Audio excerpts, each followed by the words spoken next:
देर रात 11 बजे ये घटना हुई है। उसके बाद से उनकी मौके पर ही मौत हो चुकी थी। इनके ऊपर बस घर जो है पूरे वो काले गुब्बारे की वजह से पूरा घर ब्लैक हो रखा है, क्योंकि धुएं की तेज जो कपड़े की जलने की वजह से और लकड़ी की जलने की वजह से। पुलिस तो किसी ने एवर नहीं किया होगा, तो वो तो 11-10 के आसपास वो जल्दी आ गए थे। बट जो फायर ब्रिगेड की गाड़ियां थी वो कॉल करने के बाद अराउंड 55-50 1 घंटे के अराउंड में के बाद आई।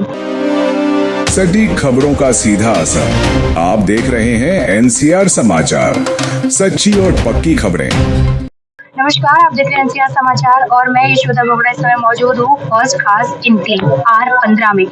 यहाँ देर रात गर्मी की वजह से या शॉर्ट सर्किट की वजह से AC ब्लास्ट हो गया, जिसमें IAS अधिकारी जो थे धर्मेंद्र कुमार, उनकी मौत हो गई। उनका जो बेटा है उसे अभी हॉस्पिटल में एडमिट किया गया है। बताया जा रहा है कि डेड बॉडी अभी नहीं आई है। AC ब्लास्ट देर रात 11 बजे करीब हुआ है, जिसके बाद से कॉलोनी के आसपास के लोगों का कहना है कि यहाँ पर काफी देर बाद फायर ब्रिगेड आई थी। पुलिस वाले काफी देर बाद आए थे। यहाँ पे नजदीकी पास में पुलिस स्टेशन है, लेकिन 22 आधे घंटे बाद यहाँ पर जो है फायर ब्रिगेड पहुंची थी, जिसके बाद AC में जो आग लगी थी वो बुझाई गई। अंदर आप देख सकते हैं किस तरीके से पूरा ब्लैक हो रखा है। नीचे ग्राउंड फ्लोर पर ये ब्लास्ट हुआ था। ब्लास्ट के दौरान जो IAS अधिकारी धर्मेंद्र कुमार जी थे वो अंदर थे और उनकी दम घुटने की वजह से मौत हुई है। AC ब्लास्ट में जो आग लगी उसकी वजह से तो वो बच गए थे, लेकिन अंदर उसके बाद AC ब्लास्ट होने के बाद जो आग लगी, जो धुआं फैला, उसके बाद उनका दम घुटा और उनकी मौके पर ही मौत हो चुकी थी। उनका जो बेटा है अभी अस्पताल में है, उनका इलाज जारी है अभी। रात के अराउंड 11 बजे के आसपास। आप क्या लगते हैं? मैं मैनेजर हूँ। अच्छा, आप मैनेजर हैं उनके। तो आपको कब पता चला था कि AC यहाँ पर ब्लास्ट हुआ? 11:08 11:08 पे आपको पता चला था। अभी तो एक जने की मौत हो चुकी है। अभी उनके जो बेटे हैं वो हॉस्पिटल में एडमिट है। कौन सा हॉस्पिटल में? ये एम्स के ट्रॉमा सेंटर। पुलिस वगैरह फायर ब्रिगेड कितनी देर में आई थी यहाँ पर? पुलिस तो किसी ने एवर नहीं किया होगा, तो वो तो 11-10 के आसपास वो जल्दी आ गए थे। बट जो फायर ब्रिगेड की गाड़ियां थी वो कॉल करने के बाद अराउंड 55-50 1 घंटे के अराउंड में के बाद आई। हाँ, वो अगर थोड़ा पहले आते तो स्थिति इतना ये नहीं होता। बट वो फायर ब्रिगेड की गाड़ियां, ऐसा नहीं कि सिर्फ मैंने कॉल किया था, मेरे अलावा भी बहुत सारे लोगों ने कॉल किए थे। बट इसके बावजूद भी जो है वो लगभग 55 मिनट के बाद 1 घंटे के अराउंड गाड़ी आई। ऊपर भी कोई नुकसान हुआ है? इनके ऊपर बस घर जो है पूरे वो काले गुब्बारे की वजह से पूरा घर ब्लैक हो रखा है, क्योंकि धुएं की तेज जो कपड़े की जलने की वजह से और लकड़ी की जलने की वजह से जो धुएं की अंबार थी वो बहुत ज्यादा था। AC ब्लास्ट होने का रीजन क्या था?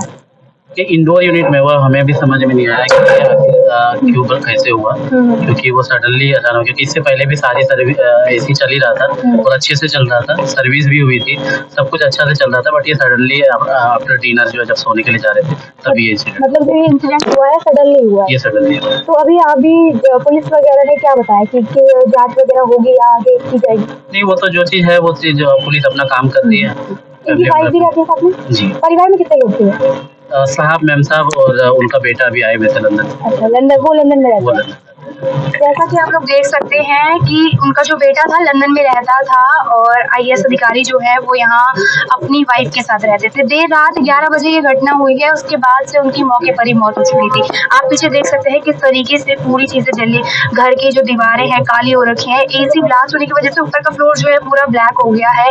खिड़कियां टूटी हुई हैं, कांच टूटे हुए हैं, गेट यहाँ पर टूटे हुए हैं। आप लोग साइड भी देख सकते हैं। घर के बाहर जो है AC ब्लास्ट होने की वजह से जो सामान टूटा फूटा है घर के बाहर वो चीजें रखी हुई हैं। देख सकते हैं घर के बाहर जो ये लकड़ियां जली हुई हैं। ये कल रात AC ब्लास्ट जो हुआ था उसके बाद ये जो गेट तोड़ा गया था, उसके बाद धर्मेंद्र जी को बाहर निकाला गया था, उनकी बॉडी को बाहर निकाला गया था। फिलहाल अभी जो उनकी बॉडी है वो अस्पताल में है, अभी नहीं दी गई है परिजनों को, और उनका जो बेटा है वो भी अस्पताल में। आप लोग देख सकते हैं 3 फ्लोर का ये घर है। ग्राउंड फ्लोर पर जो AC ब्लास्ट हुआ था उसकी वजह से सेकेंड फ्लोर पर भी पूरा काला पड़ चुका है। AC ब्लास्ट की वजह से जो ऊपर वाला फ्लोर है उस पर भी काफी नुकसान हुआ है, नीचे ग्राउंड फ्लोर पर भी काफी नुकसान हुआ है। AC ब्लास्ट होना ये गर्मी की वजह से, दिल्ली में आए दिन गर्मी इतनी ज्यादा बढ़ चुकी है कि AC ब्लास्ट होने की आए दिन खबरें आ रही हैं। दिल्ली में गर्मी का कहर इस तरीके से है कि केवल AC ब्लास्ट नहीं, कूलर ब्लास्ट हो रहे हैं, कई चीजें ब्लास्ट हो रही हैं, गर्मी इतनी ज्यादा पड़ रही है।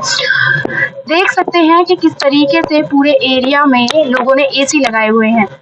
आप चारों तरफ देखिए एक बार, हर किसी के घर के बाहर एसी लगा हुआ है, हर किसी ने अपने घर के बाहर एसी लगा रखा है। बताया जा रहा है कि जब ये घटना हुई थी उस वक्त घर में धर्मेंद्र और उनकी बीवी और उनका बेटा था जो कि लंदन में रहता है, और घर में जो नौकर हैं वो भी यहाँ पर मौजूद थे।